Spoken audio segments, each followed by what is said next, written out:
Hello students, welcome to RNM academy channel. Students, आज का video बहुत ही शॉर्ट वीडियो है, लेकिन टॉपिक बहुत ही इम्पोर्टेंट है। ये टॉपिक कई बार वाइवा में फैकल्टी जो कंसर्न फैकल्टी है वो स्टूडेंट्स को पूछते हैं, और ये टॉपिक थियोरेटिकल एग्जामिनेशन में भी कई बार आता है। और ये टॉपिक रेसिप्रोकेटिंग एयर कंप्रेसर के रिलेटेड है। क्वेश्चन ऐसा आता है कि justify the need for multi stage compression. मैं क्वेश्चन रिपीट कर दूं, justify the need for multi stage compression. कहने का मतलब ये क्वेश्चन का मीनिंग ये है कि मल्टी स्टेज कॉम्प्रेशन की जरूरत क्या है। ऐसी कौन सी लिमिटेशन सिंगल स्टेज कॉम्प्रेसर की है कि जहां हमें मल्टी स्टेज कॉम्प्रेसर ऑप्ट करना पड़ेगा। कौन सी लिमिटेशन है, वो लिमिटेशन हमें जस्टिफाई करनी है। तो चलिए इस वीडियो में उस जरूरत की हम चर्चा करते हैं। सिंगल स्टेज कंप्रेसर की कौन सी लिमिटेशन है, उस लिमिटेशन के बारे में जानते हैं। चलिए शुरुआत करते हैं वीडियो की शुरुआत का बेस या इस कंटेंट का बेस है वॉल्यूमेट्रिक एफिशिएंसी का इक्वेशन। आप देखें तो हमने पहले वीडियो में भी, इसके पहले वाले वीडियो में ये इक्वेशन डिराइव किया था। Eta v is equal to 1 minus V C upon V S in the bracket P2 upon P1 raise to 1 upon n minus 1। Vc हमें पता है कि क्लियरेंस वॉल्यूम है, Vs स्वेप्ट वॉल्यूम है, और P2 अपॉन P1 वो है compression ratio. तो अगर ये Vc फिक्स्ड है, क्लियरेंस वॉल्यूम हम चेंज नहीं करते हैं कोई, क्योंकि एक बार सिंगल स्टेज कंप्रेशन फिजिकल है तो उसका Vc फिक्स्ड होगा। तो for the fixed clearance volume अगर हम प्रेशर रेशियो बढ़ाते जाते हैं P2 बाई P1 तो वॉल्यूमेट्रिक एफिशिएंसी रिड्यूस होती जाती है। ये रिलेशनशिप है। वो पहले वाले ग्राफ में भी हमने देखा था कि भी pressure ratio increases simultaneously eta V decreases, तो वॉल्यूमेट्रिक एफिशिएंसी कम होती जाती है। तो उसको सही ढंग से हम समझते हैं, और उसके लिए हम ये डायग्राम की हेल्प लेते हैं, पीवी डायग्राम। और पीवी डायग्राम को ध्यान से समझ लीजिए तो आप ये क्वेश्चन का सही ढंग से आंसर पाएंगे, और आप खुद भी समझ जाएंगे कि क्या लिमिटेशन है। ये पीवी डायग्राम में आप देख सकते हैं, वाई कोऑर्डिनेट पर प्रेशर है, एक्स कोऑर्डिनेट पर वॉल्यूम है, वो हमें पता है। और हमने प्रीवियस वीडियो में भी एक डायग्राम देखा था जहां हमने 4 प्रोसेस दिखाई दी। कॉम्प्रेशन, कॉम्प्रेशन के बाद डिलीवरी, डिलीवरी के बाद expansion of the clearance air, और बाद में फिर सक्शन। तो जो सक्शन होता है वो इफेक्टिव स्वेप्ट वॉल्यूम है। तो आप देख सकते हैं ये जो है, यहां तक की जो लाइन है, ये वर्टिकल लाइन को मैं एक्सटेंड करता हूं यहां, और ये लाइन यहां पर है। तो ये दोनों के बीच का जो डिस्टेंस है वो हमारा क्लियरेंस वॉल्यूम है, VC। मीन्स ये जो लाइन है वर्टिकल, वो क्लियरेंस लाइन है। I hope it is clear. अगर मैं येलो लाइन से एक्सटेंड कर रहा हूं, ये जो वर्टिकल लाइन दिखती है वो हमारी क्लियरेंस लाइन है, वहां तक क्लियरेंस है। अभी शुरुआत करते हैं। समझो कि हमारा इनिशियल प्रेशर P1 है, ये लाइन हॉरिजॉन्टल लाइन, और P1 प्रेशर से कंप्रेशन होता है पॉलीट्रोपिक कंप्रेशन एज पर law PV raise to n is equal to C, यहां तक। तो नया प्रेशर मुझे कौन सा मिला? P2।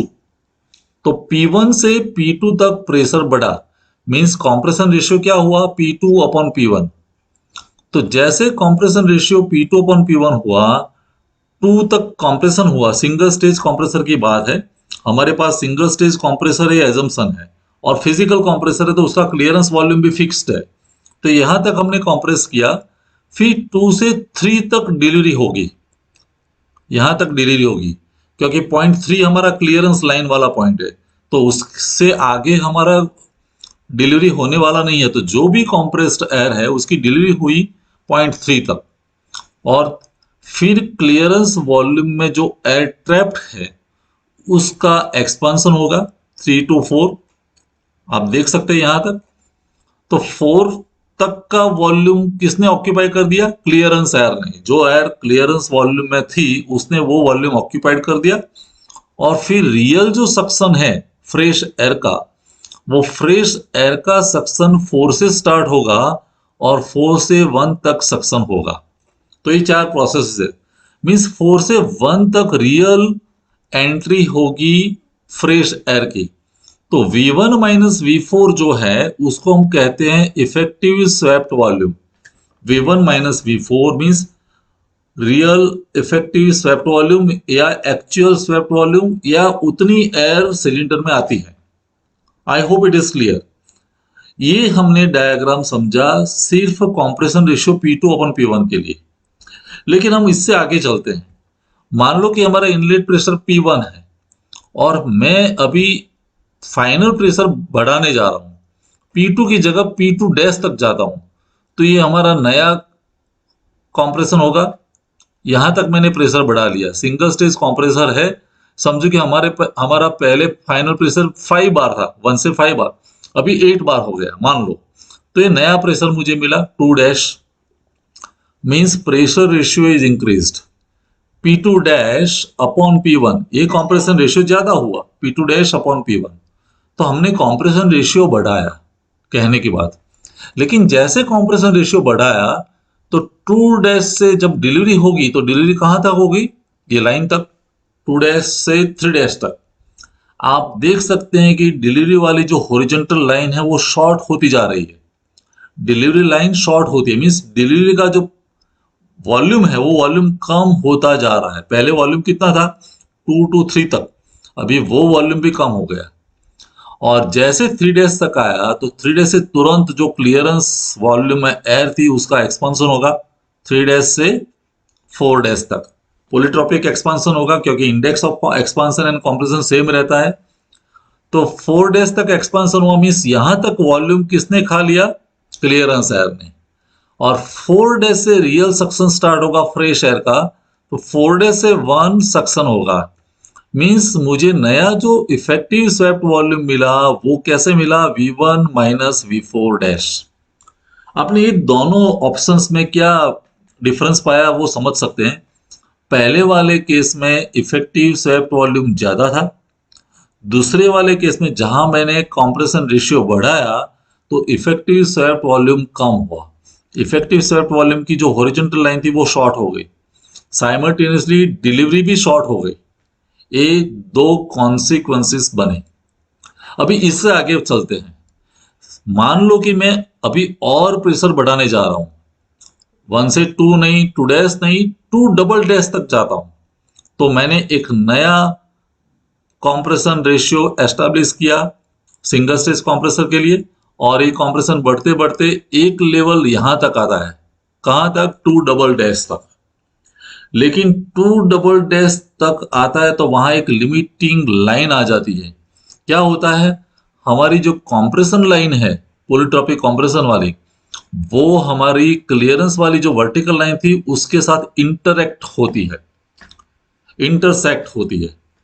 तो इंटरसेक्शन की वजह से मुझे यहाँ एक पॉइंट मिलता है 2 डबल डैश। तो एक कॉम्प्रेशन वाली लाइन है, प्रेशर रेशियो हमने बहुत बढ़ा दिया, P2 double dash upon P1। तो कॉम्प्रेशन रेशियो तो बढ़ा है, लेकिन हुआ क्या, it is intersected by clearance line. अभी आप सोचो यहाँ डिलीवरी क्या है, तो डिलीवरी 0 है, क्योंकि वहीं पर से एक्सपांसन होता है, क्योंकि ये जो क्लियरेंस एयर है वहीं वो एक्सपांसन लाइन बन जाती है। तो यहां मुझे 4 प्रोसेस वाली 4 लाइन अलग मिलती नहीं है। यहाँ actual delivery mean single point मिलता है, मीन डिलीवरी 0, कुछ डिलीवरी नहीं होती है। और वही लाइन एक्सपांसन लाइन बन जाती है, जो कॉम्प्रेशन लाइन थी वहीं री एक्सपांसन लाइन बनती है। तो इफेक्टिव स्वेट वॉल्यूम भी 0 बनता है क्योंकि सिंगल पॉइंट मुझे मिलता है। तो यहाँ 4 डबल डैश पॉइंट भी नहीं मिलता है। कहने का मतलब हम कॉम्प्रेशन रेशियो बढ़ाते जाते हैं तो एक लिमिट ऐसी आती है कि जहां हमारी कॉम्प्रेशन लाइन क्लियरेंस लाइन के साथ इंटरसेक्ट होती है। क्लियरेंस लाइन के साथ इंटरसेक्ट होने से 2 परिणाम मिलते हैं। एक तो डिलीवरी 0 हो जाती है, दूसरा इफेक्टिव स्वेप्ट वॉल्यूम भी 0 बनता है क्योंकि कोई नई फ्रेश एयर आती नहीं है। और फिर ये लाइन यहाँ बार बार रिपीट होती जाती है, कॉम्प्रेशन होता है, एक्सपांसन होता है, लेकिन no delivery, no fresh air is taken. कोई नई एयर आती नहीं है, कोई कॉम्प्रेस एयर डिलीवरी नहीं होती है, फिर भी कॉम्प्रेशन चलता जाता है। मीन्स कॉम्प्रेशन होता है, री एक्सपेंशन होता है, कॉम्प्रेशन होता है, री एक्सपेंशन होता है। तो इसका तो कोई मतलब नहीं है। कॉम्प्रेसर पावर कंज्यूम करता जाता है लेकिन कोई आउटपुट नहीं मिलता है। तो ये लिमिटेशन है सिंगल स्टेज कॉम्प्रेसर की। और ये लिमिटेशन की वजह से अभी समझो कि मान लो कि मैंने पहले एग्जांपल में यहाँ 5 बार प्रेशर था, यहाँ 8 बार था, यहाँ मैंने 10 बार किया।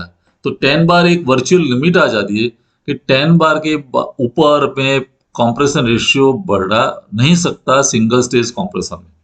एक वर्चुअल एग्जांपल है। तो अगर ज्यादा कंप्रेशन रेशियो चाहिए तो मुझे ये सिंगल स्टेज कंप्रेसर काम नहीं आएगा। तो वहां क्या करना पड़ेगा, मुझे एक सिलेंडर की जगह 2 सिलेंडर या 3 सिलेंडर जोड़ने पड़ेंगे और मल्टी स्टेज कॉम्प्रेशन करना पड़ेगा। तो this is the limitation of single stage compressor and here we require multi staging.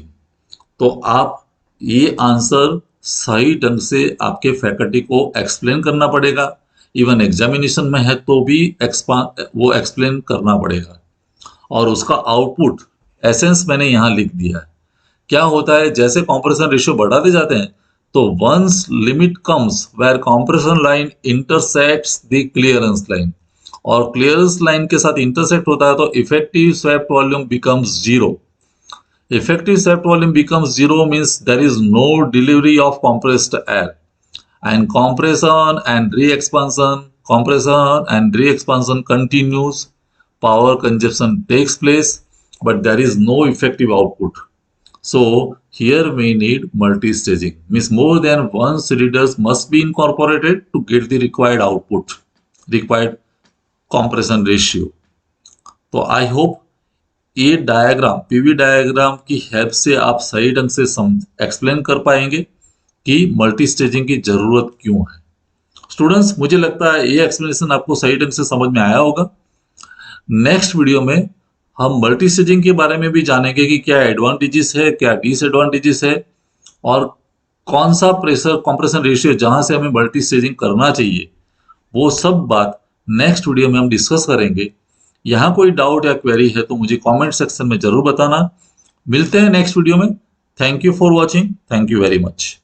अगर आपको ये वीडियो पसंद आया है और आप मेरे चैनल पर नए हैं तो प्लीज मेरे चैनल को लाइक कीजिए, शेयर कीजिए और सब्सक्राइब जरूर कीजिए। Thank you very much.